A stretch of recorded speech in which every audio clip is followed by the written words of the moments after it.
नमस्कार। BITDR में एक बार फिर से स्वागत है।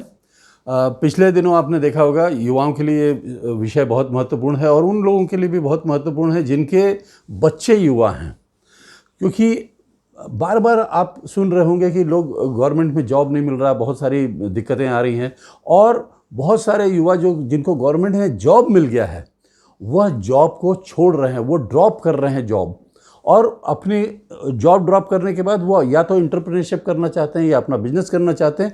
और बहुत सारे युवा जो नौकरी ही करना चाहते हैं वह भी गवर्नमेंट सेक्टर छोड़ के प्राइवेट सेक्टर में या MNCs में ज्वाइन कर रहे हैं।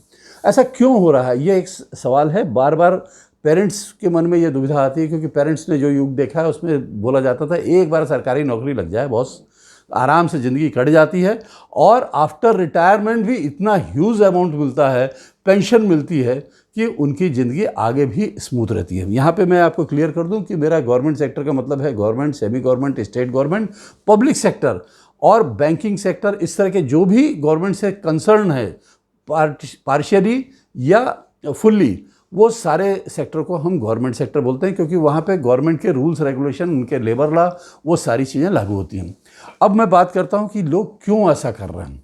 अगर आप देखें तो एक तो समझ लीजिए कि पहले 1950 के आसपास जब हम गणतंत्र हुए थे तो हमारी पॉपुलेशन करीब करीब 50 करोड़ थी।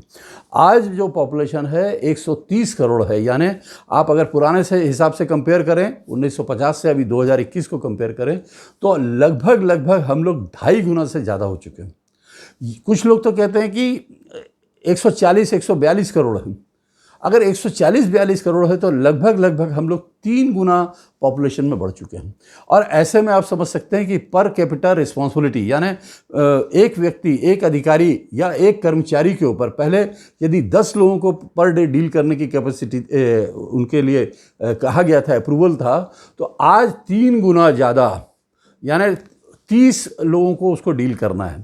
यदि मैं कलेक्टर या बड़े पोस्ट की बात करूं तो आप समझ सकते हैं कि एक समय में वो 15 लाख 20 लाख की टेरिटरी होती थी, मतलब 15-20 लाख 30 लाख लोग उसके अंडर में रहते थे। उनके लिए फैसिलिटी और बाकी सारी सुविधाओं की, कानून व्यवस्था की जमाने की, डिस्पेंस करने की रिस्पॉन्सिबिलिटी होती थी। लेकिन वही चीज़ आज वो आप 3 से मल्टीप्लाई करके देखेंगे तो 90 लाख या 1 करोड़ की रिस्पॉन्सिबिलिटी हो गई। कुछ एरिया में तो ये संख्या और भी बाहर हो गई, बड़ी हो गई। तो ऐसे में उनको सारे चीज़ों के प्रति बहुत ज़्यादा अवेयर रहने की ज़रूरत है। प्लस अभी लोग अपने राइट्स के प्रति ज़्यादा अवेयर हैं। पहले 1950 में लोगों को पता ही नहीं था कि उनके अधिकार क्या हैं।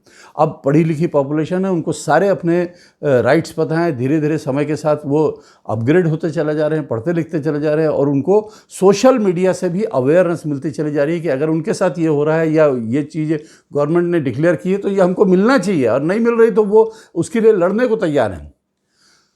अब ऐसी स्थिति में अधिकारी कर्मचारियों के ऊपर प्रेशर बहुत ज़्यादा हो जाता है। फिर तीसरी बात यह है कि अब पॉलिटिकल पार्टियां भी अपने आप को प्रूव करने के लिए हमेशा मॉब के साथ खड़ी हो जाती हैं, यानी पॉलिटिकल प्रेशर भी बहुत ज़्यादा हो जाता है। तो आप समझ सकते हैं कि क्या स्थिति है। मैन पावर उतना ही है, या कई बार तो ऐसा है कि जब रिक्रूटमेंट करना था तो लोगों ने आवश्यकता है करके आए भाई रिक्रूटमेंट कर लिया, बहुत सारा अननेसेसरी रिक्रूटमेंट कर लिया। लेकिन जैसे जैसे गवर्नमेंट की अर्थव्यवस्था जो है घाटे में जाती गई और नई गवर्नमेंट को समझ में आने लगा कि अगर हमको अर्थव्यवस्था को ठीक ट्रैक पे लाना है, पटरी पे लाना है, तो हमको मैन पावर डाउनसाइजिंग में आना ही होगा। तो उन्होंने मैन पावर डाउनसाइजिंग करना शुरू कर दिया। और बहुत सारी कंपनियां, बहुत सारी कंसल्टेंसी कंपनी है, उन्होंने भी बहुत वर्ल्ड वाइड स्टैटिस्टिक्स निकाल के देखा कि कंप्यूटराइजेशन हो गया, ऑटोमेशन हो गया, ऑनलाइन हो गया, ये हो गया, वो हो गया, तो हमको इतने मैन पावर की ज़रूरत नहीं है, तो हम उनको डाउनसाइज कर सकते हैं। तो उन्होंने इन सब के साथ डाउनसाइज करना शुरू कर दिया। प्लस उन्होंने बहुत सारा काम आउटसोर्स कर दिया। इन सब वजहों से कहीं ना कहीं एम्प्लॉइज़ पे, गवर्नमेंट एम्प्लॉइज़ पे या पब्लिक सेक्टर एम्प्लॉइज़ पे प्रेशर बढ़ गया। ऐसी स्थिति में वह ओवर प्रेशर्ड फील कर रहे हैं। तीसरी चीज़ इसमें बहुत इंपॉर्टेंट है, वो कई बार लोग कहते थे कि अरे इसमें अंडर टेबल इनकम होती है, तो अब अंडर टेबल इनकम की संभावना घट गई है। प्लस ऐसे कुछ मामले जो हैं भी, उसमें इतना लोग अवेयर हो गए हैं, अलर्ट हो गए हैं कि उसकी रिकॉर्डिंग कर लेते हैं मोबाइल फ़ोन से, इससे उससे, और वह बड़े खतरे में चले जाते हैं, उनकी नौकरी चली जाती है। तो ऐसे में ये भी एक जो इंटरेस्ट था वो ख़त्म हो गया। प्लस यूथ के साथ एक और प्रॉब्लम हो गई, आपने समझा होगा कि इतने पढ़े लिखे लोग आ रहे हैं कि वैकेंसीज़ कम हैं और अनएम्प्लॉयमेंट ज़्यादा है, तो कंपटीशन भी ज़्यादा है।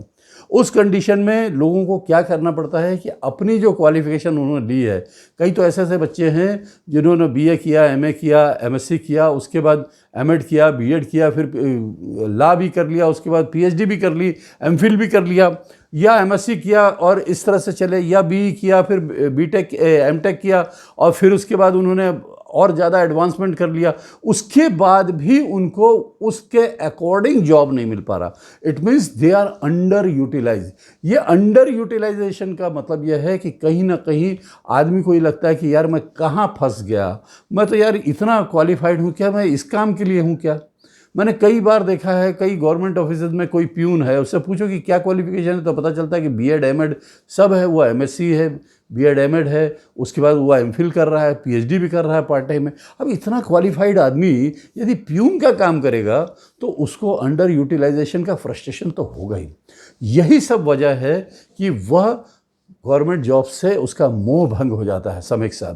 गवर्नमेंट जॉब में एक ही एडवांटेज है कि इनिशियली अच्छा रिटर्न मिलता है या अच्छी पेमेंट आती है। कई बार प्राइवेट जॉब में या एमएनसीज में जो गवर्नमेंट जॉब के प्यून का पेमेंट है वही टेक्नोक्रेट का पेमेंट होता है, वही सैलरी पैकेज ब्यूरोक्रेट का होता है प्राइवेट सेक्टर में। लेकिन यदि आप डायनामिक हैं, यूथ रिजल्ट ओरिएंटेड हैं, आप रिस्पॉन्सिबल हैं, डेडिकेटेड हैं, पैशनेट हैं अपने जॉब के प्रति, अपने काम के प्रति, अपने रिस्पॉन्सिबिलिटीज़ के प्रति, तो वह कंपनियां आपको धीरे धीरे करके आपका पैकेज बढ़ाती हैं। प्लस एक और चीज़ है कि कंपनियां एक्सपीरियंस के आधार पे एक्सपीरियंस पीपल्स को हायर करने के लिए एक्सपीरियंस लोगों को बाद में लेती भी चली जाती हैं, हायर पैकेज में लेती चली जाती हैं। इसीलिए आप देखेंगे कि 10 साल या 15 साल के स्पान में जो गवर्नमेंट में जो ग्रोथ होती है उससे कई गुना ज़्यादा ग्रोथ प्राइवेट सेक्टर में हो जाती है, कई बार डबल तिबल चौबल हो जाती है। और अगर गवर्नमेंट से सीधे सैलरी वाइज या पैकेज वाइज कंपेयर करें तो दुगना से ज़्यादा हो जाती है, कई जगह तो 8-8, 10-10 गुना भी देखा गया है। प्लस गवर्नमेंट सेक्टर में बहुत सारे लॉज लगते हैं जिसमें एक रिजर्वेशन भी एक क्लॉज है, सीक्वेंशियल प्रमोशन का क्लॉज है जिसमें कि सीनियरिटी जूनियरिटी बहुत सारी चीज़ें देखी जाती हैं, जबकि प्राइवेट सेक्टर में उन सब चीज़ों से वो व्यक्ति मुक्त हो जाता है। यही सब वजह है कि आज युवाओं को लगने लगा है कि शायद गवर्नमेंट सेक्टर उनके लिए उतना उचित नहीं है, खास करके उन युवाओं को जो पैशनेट हैं, जो रिजल्ट ओरिएंटेड हैं, डेडिकेटेड हैं, अपने काम के प्रति दीवाने हैं और वो भिड़ के काम करना चाहते हैं। उनके लिए शायद गवर्नमेंट सेक्टर उतना अच्छा नहीं है या उनको वो फ्रस्ट्रेटिंग लगता है। यही वजह है कि वह एमएनसीज या प्राइवेट सेक्टर में जाना चाहते हैं। तो मेरे ख्याल से आपको मेरी बात समझ में आई होगी, काफ़ी कुछ आप इस बात से सहमत भी हुए होंगे।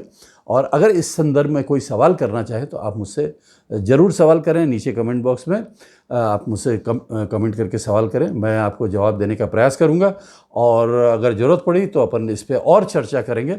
आप मुझे बताइए कि इस पर मुझे क्या बोलना है। तब तक के लिए मैं लेता हूं आपसे इजाज़त और आप अपने अकॉर्डिंगली जीवन का सही डिसीजन लीजिए। शुभकामना। वंदे मातरम।